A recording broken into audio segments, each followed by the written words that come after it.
That gunman in the Buffalo supermarket mass shooting pleading guilty to all state charges in court today. Those charges including domestic terrorism motivated by hate, murder, and attempted murder. All of this coming more than 6 months after the gunman allegedly killed 10 black people and wounded several others during what police call a racially motivated attack at that supermarket in New York. For more, ABC News contributor and host of Law and Crime Network, Brian Buckmeyer, joining me to talk about it. Brian, let's just break down what these charges mean and what this guilty plea means.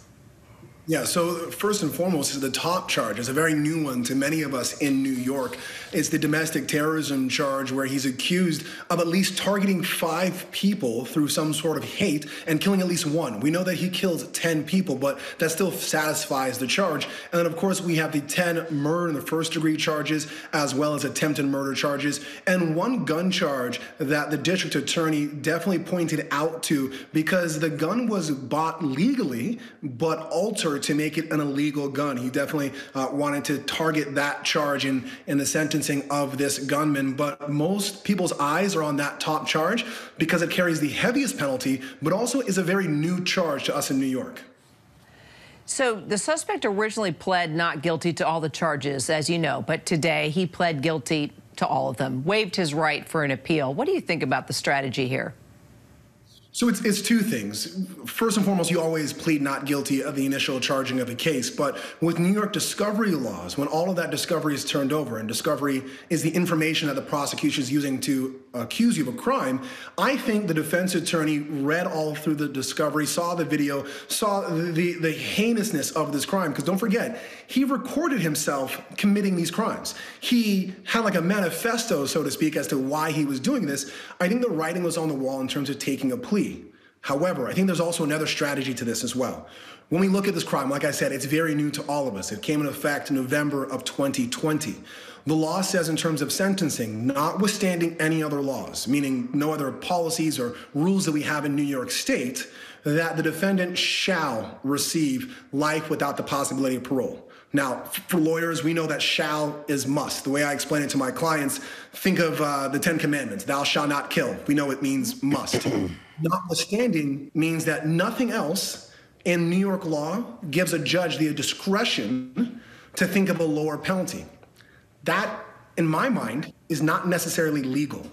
The legislature cannot make laws to restrict the judge's power to consider parole or something else. I think this defense attorney is thinking about making a potential argument for life with parole and also going to the feds and saying, hey, my client took responsibility for these crimes. Maybe we could take the death penalty off the table. I think that's the strategy for pleading guilty here. So the suspect also faces more than 24 federal charges, as you know. He's the first person in the history of New York State to be charged with domestic terrorism motivated by hate. That charge carries the possibility of the death penalty, right? So when are we going to learn more about this and how it's going to play out, Brian? So in February, I believe it's February 15th, we're going to have that sentencing phase, and that's for the state charges only. I think the federal charges are going to be on the back burner to some degree until New York figure out what they want to do. Now, for the defense attorney, they may have a novel argument, as I've kind of laid out, that they're saying this law restricts the judge's ability to consider lower sentencing, which for the most part, New York State does allow.